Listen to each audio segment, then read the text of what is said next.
Hello and welcome back to Read Becca. This is my weekly catch-up on everything I read, everything I'm currently reading, and everything I'm looking forward to reading. I had a pretty decent week. I finished out several things I'd had in progress. Overall, it was pretty slow for actual reading progress, but these things had been lingering on for a little while, so we closed them out, so that's great. Jumping right in, the first one was my audiobook that I was almost finished with last week, and that is Cackle by Rachel Harrison. So I think I mentioned last week that I was worried about the ending based on what I had heard, and it didn't have problems for me with the ending. So this one is all about Annie, who is a woman that has just been broken up with after a 10-year relationship, and she takes off. She packs up and moves to a small town to start over. And when she gets there, she meets this very powerful, dynamic, beautiful woman, Sophie. And Annie and Sophie kind of strike up this immediate friendship. And she just gets caught up in everything that Sophie says about being independent and powerful. And then she kind of realizes that everybody in town is afraid of Sophie. And so clearly Sophie's a witch. I don't think it's a spoiler. But things get increasingly weird as she continues to get closer and closer to Sophie. And I think that what didn't work for me was the tone here, because at many points Annie kind of laughs off the weirdness. And the weirdness is really weird stuff. I'm not just talking about, minor occurrences that you could think were normal. These are like direct interactions with weirdness. And she just kind of laughs it off. And then when she finally does get fed up with how weird things are, she does a complete 180 very suddenly. So I don't think that worked very well. So the tone was much more spoopy than spooky, I would say, because it never went full horror. There were these, as I said, kind of unusual things happening, kind of paranormal stuff happening, and a little bit of witchiness, but nothing outright awful. I do think the character was probably the most interesting part of this for me. So Sophie and Annie are really an exploration of Annie being this very codependent person and learning from Sophie how to have her own agency and power, and not to rely so much on validation from men. And I thought that was a really well-handled message. I do think there were some problems, well, not necessarily problems, but I think it was maybe a little heavy in that it went fully to the point of Annie expressing outright aromantic, asexual, phobic opinions. And so I think that went perhaps too far in trying to make this point of her being extremely codependent. So I enjoyed seeing her come out of that, though, and kind of find herself and her independence through this friendship of kind of not caring what the rest of the village thought. So that piece was really enjoyable, and I think it was a very entertaining read overall. I would say if you are afraid of spiders, this is probably not the one for you, because it is full of spiders. The next one that I read was Keeping It Unreal, Black Queer Fantasy and Superhero Comics by Derreick Scott. And this was an advance copy that I got thanks to the author and New York University Press. And I would say right up front that this is an academic work, so I don't know that I could recommend it to every reader because it is very academic. This was not super easily readable, but I think even as someone who's not academic myself, as a person who has interest in these topics, I really did get a lot out of it. So this is broken down into really 3 sections, and it starts with the first section being a very, very focused look at Nubia, the character of Nubia being very early Black representation in comics, and specifically one cover representation of that character.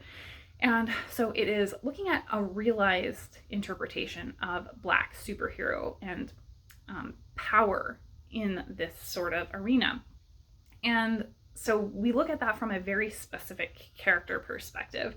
And I don't know if all of the cases that he was building really worked out for me. He was missing kind of drawing the conclusion fully. So I don't know if that section worked for me, but I really enjoyed the depth he went into something really, really specific. The second section was all about, can Black superheroes be? And so going from a single character representation to the broader question of what it looked like when we did finally have Black superheroes coming into the comic stage. And I think one of the weaker elements of this is that it didn't talk about the absence of Blackness in comics in the early comic eras. We didn't have, Black superheroes alongside Superman.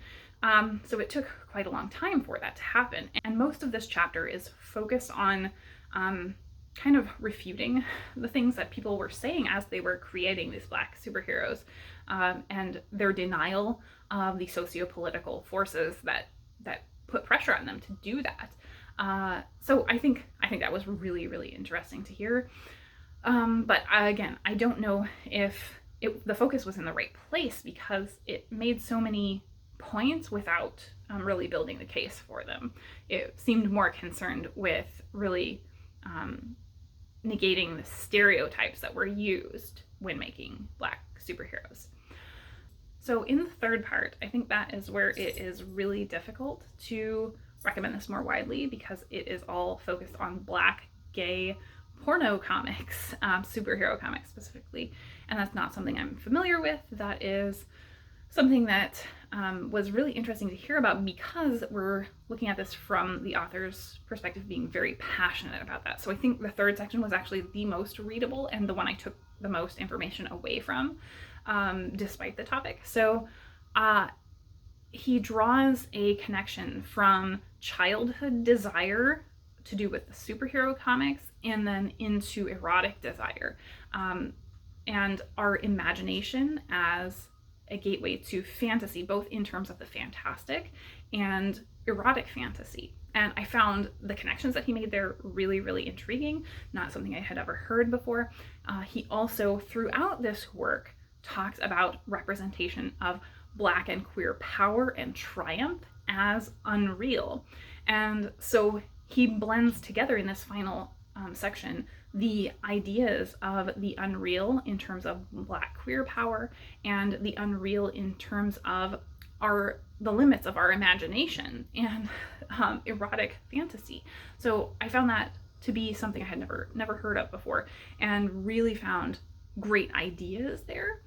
But again, I think he got mired in a lot of skewering the homosexual subtext of original superhero comics that was going on in these comics. So in many cases they were satirizing elements of traditional superhero comics, and so he was going after quotes from people who were doing analysis on those superhero comics, rather than kind of making the case that he was meaning to make about what these portrayals actually mean to us, and how they are representations of marginalized people. So I think there was a lot of good information in there. I think I would struggle to recommend this for the couple of reasons that I said, in it being very, very academic reading and it having very explicit content at the end. But overall, for me, as someone who is not an academic reader, who does have kind of a specialized interest in these topics, I found it to be really great and definitely enjoyed reading it. So then I read West by Davies, and this one is kind of a frontier novella. This one follows Cy Bellman, who is a rancher, and he is preparing to leave home at the beginning after having seen a newspaper article that talked about finding these giant bones, and they are presumably dinosaurs. And so he is determined that they're still out there, and he's going to go find them.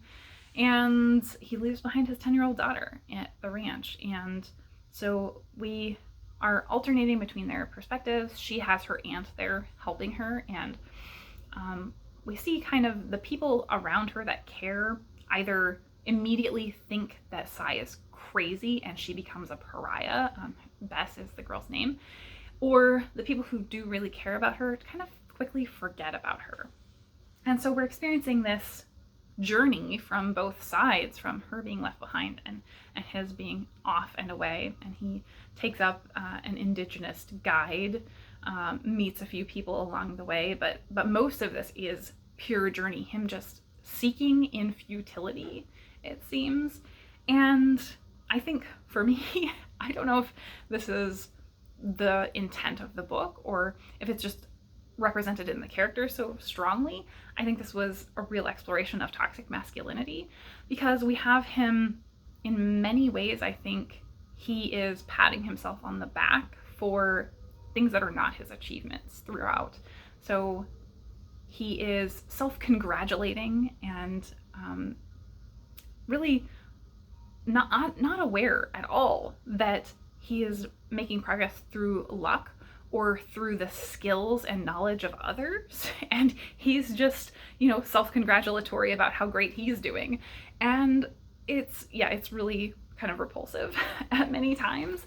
And there is this fact that I think him having lost his wife comes up very subtly, and there is a conversation to be had there about how he has left behind his daughter and is expressing his grief by doing this thing that is actively harmful and walking away and leaving her very much with people who are predatory.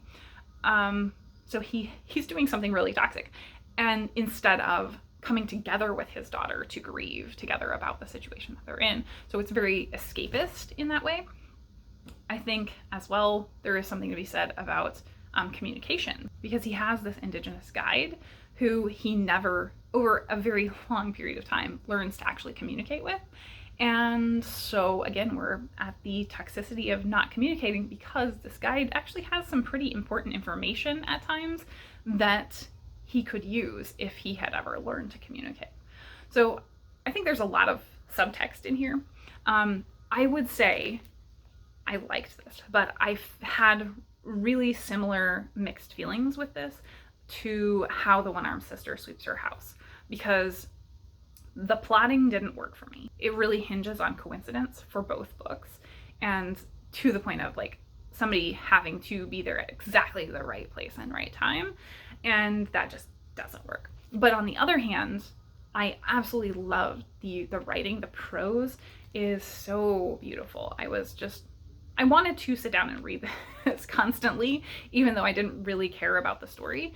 The characters are really rich and deep. They just jump off the page. And as you're on this journey, you can really get a sense of the setting and place, which is something else that I really loved about How the One-Armed Sister. So I had really similar feelings where I don't think the plot of this book was really for me, but I loved the author's work in crafting this, and I would definitely read something else from this author for sure. So that's what I finished this week. I'm continuing along with my big chunky The Dark Forest by Cixin Liu, and I'm down to about 100 pages, so we are still making progress on this. I think I'm gonna finish this up this weekend, and when I do finish that up, we still on the docket to come up next. I think I'm probably going to jump into The Space Between Worlds by Micaiah Johnson, because I think this is going to be a quick read and very entertaining from what I hear. It's not very big, so that'll be another sci-fi. And then this one has been waiting for me to finish. I need to finish one tome before I can start another tome. This is The Fall of Babel by Josiah Bancroft. So as soon as I finish up with The Dark Forest, I'm going to start this one up. So that's what I've got on the docket. I'm really enjoying my reading, and I have a 3-day weekend, so hopefully I will be able to focus a little bit more this weekend. As I said, 3-day weekend. It's a holiday weekend here in the US, if you are not from the US.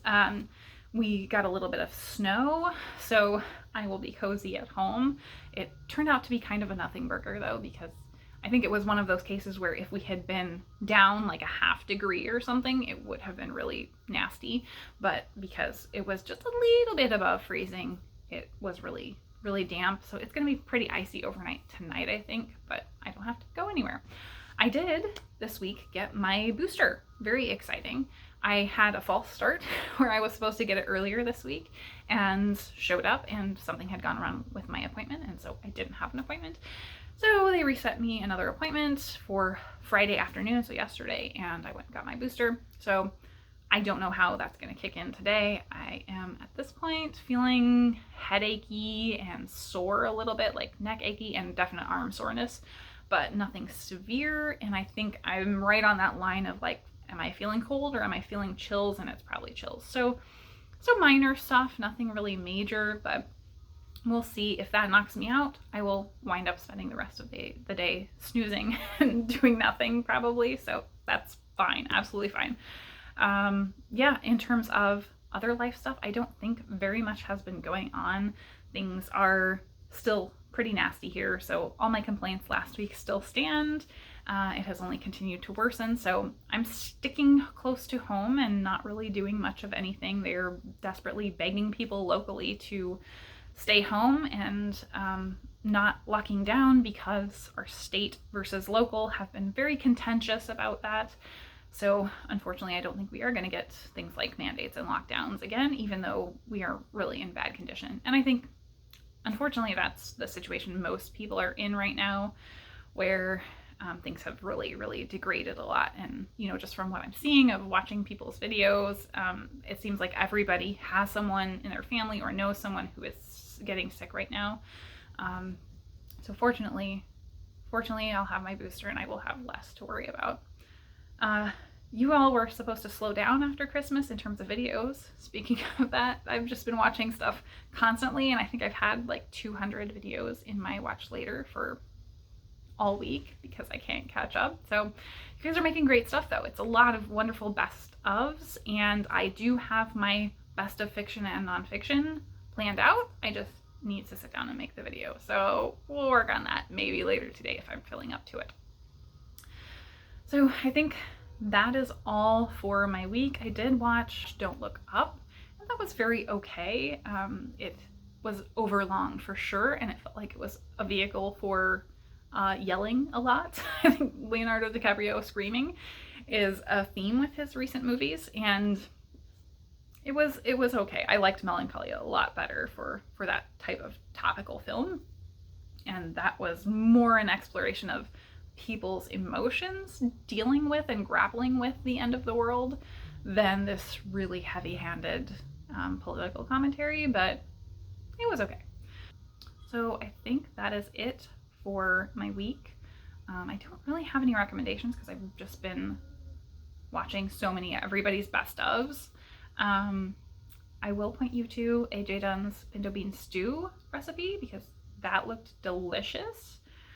So that was a highlight yesterday, and unfortunately I'm sticking at home, so I'm not going to be able to go out and get ingredients to make it, so it was just torture. But yeah, you should check that out and make some pinto bean stew for yourself. I think that is all for me. Thanks so much for watching. Gumbo has realized that this spot on the bookshelf gets very sunny, so she's been hopping up there every day, sit in the sunny spot. Gumbo is an official bookshelf cat now. Cinnamon, don't scare the geese. They'll go after you.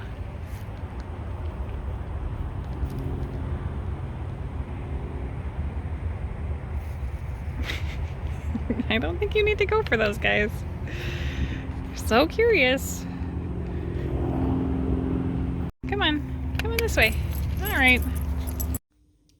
So I can't remember where I found it, but a few years ago, I maybe saw an article online or just kind of a meme about red wine and hot chocolate.